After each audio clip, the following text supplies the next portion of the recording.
Miracle on 133rd Street by Sonia Manzano, illustrated by Marjorie Priceman, read by Phoebe Thornberry. Jose was decorating the tiniest Christmas tree ever. It was practically a twig. And what was he supposed to do with the leftover ornaments anyway? "Jose!" his mommy yelled. Then she added a string of words he was not allowed to use, in English or Spanish. Jose rushed into the kitchen and bumped into his father. His name was Jose too. "The oven is too small for the roast," Mommy said. "We should have never left Puerto Rico. There we would have roasted it outside. Everything is too small here," she added. "Small kitchen, small apartment, small everything. We need a bigger oven." "What we need is a pizza oven," said Jose, trying to make a joke. Jose knew his mother needed a joke. Every Christmas, she got homesick for Puerto Rico.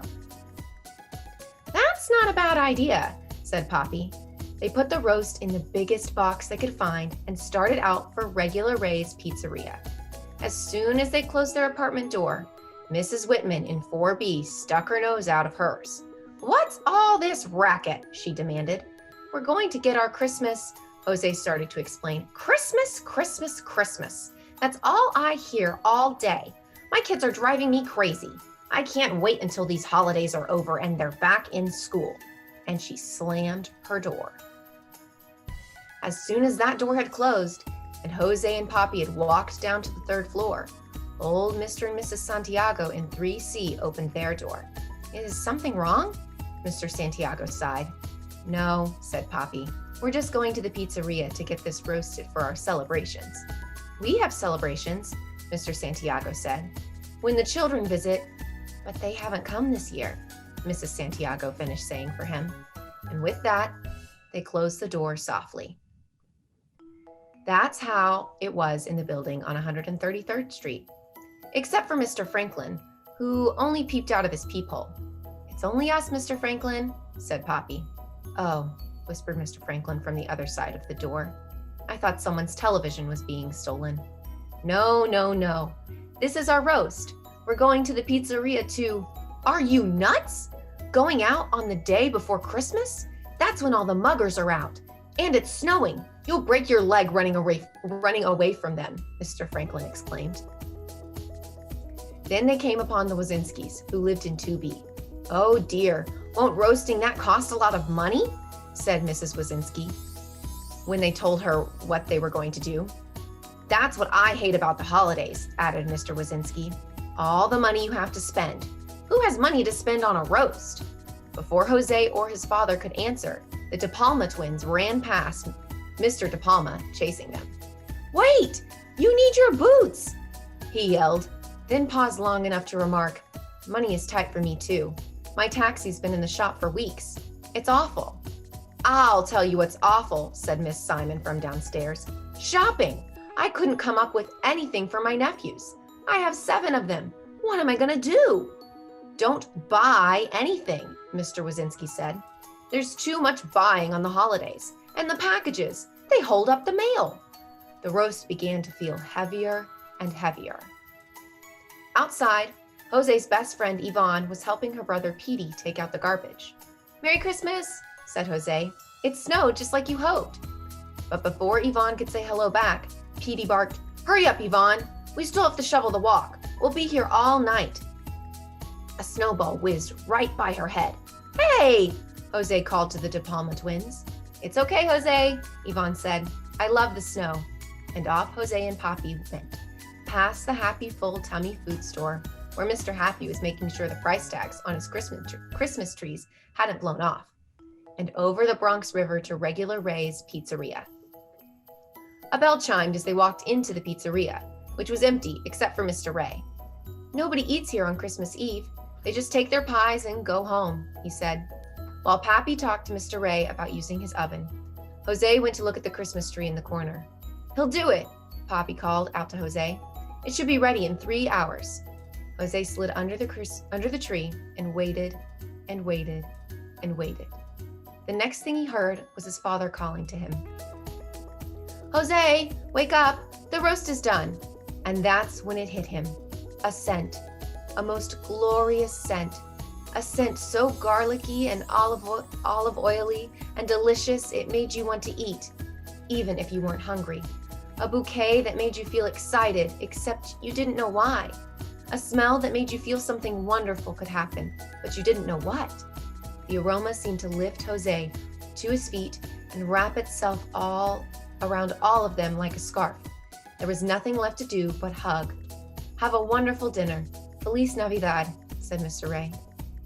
Gracias, but why don't you join us? Asked Poppy suddenly. We always celebrate Christmas on Christmas Eve. Oh, but I have to mop the floor and polish the... Then he took a deep breath. What am I saying? There are no more customers, and it is Christmas Eve. He put on his coat and grabbed a package from the freezer. Some of my cannolis. For your wife, he said as the door chimed closed behind them. The snow had stopped. The sky was blue-black, and the stars looked close enough to pluck right out and put into your pocket if you wanted to. But Jose decided to leave them just where they were. His father and Mr. Ray waltzed on with the roast as Jose floated on ahead until they found themselves in front of the Happy Full Tummy vegetables and fruit stand. A customer was arguing with Mr. Happy. This tree costs too much money, she barked. It does not, snapped Mr. Happy. Well then, never mind, said the customer, and she began to stomp away. Then she sniffed the air, paused, and turned back. Well, it is a beautiful tree, and just the right size, she said. And then the aroma formed a halo around Mr. Happy's head, and he said, Oh, just take it, no charge. It's Christmas Eve. Jose and his father looked at each other, then continued on their way, weaving and wafting until they got to their building. Look at this! Oh! Yvonne took a sniff, dropped her shovel, and followed them inside. Wait for me, her brother said. The hall filled with the smell of roast. Everyone opened their door at the same time. Is that a roast I smell? Said someone. See, said Poppy. Why don't you all come and help us eat it? They knew the aroma had reached the third floor because the Wazinskis and Mr. Franklin were standing in the hallway, talking. Mr. Franklin, we haven't seen you in years, Mr. Wazinski was saying. I was just thinking I'd run to the bodega to buy some Christmas cookies before they close. And a cake would be nice, added Miss Wazinski. A great big fancy one. It's Christmas Eve. Why don't I go with you, said Mr. Franklin. I feel like making a snow angel. Jose, Poppy, and Mr. Ray got the roast up to their floor. Mommy was already in the doorway, looking dreamy. Oh, it smells like home, she said. And before they could even get the roast into the apartment, Mrs. Whitman, her children, and Mr. and Mrs. Santiago were upon them. Please come celebrate Christmas with us, said Mommy. We have a beautiful Christmas tree and a huge roast. Celebrate Christmas on Christmas Eve as well as Christmas Day? What a great idea. The children will love it, said Mrs. Whitman, giving each a hug as she ushered them in. Let's get our guitars, offered the Santiagos. Our children loved singing carols. Yvonne and Petey came bounding up the stairs with a few extra chairs.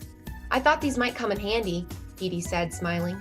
As Jose, Poppy, and Mr. Ray came through the door, the miraculous aroma filled up the apartment quickly. The guests filled the apartment even quicker. You know, this is the first time since the boys were born that I haven't worked on Christmas. This Christmas, I can spend time with them, said Mr. De Palma. Spend time with them? Why didn't I think of that? That's what I'll do. Take my nephew skating in Central Park over Christmas break, said Mrs. Simon.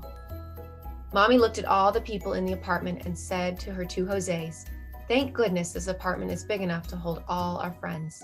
It's a miracle. Yvonne and Jose decorated the window with the leftover decorations.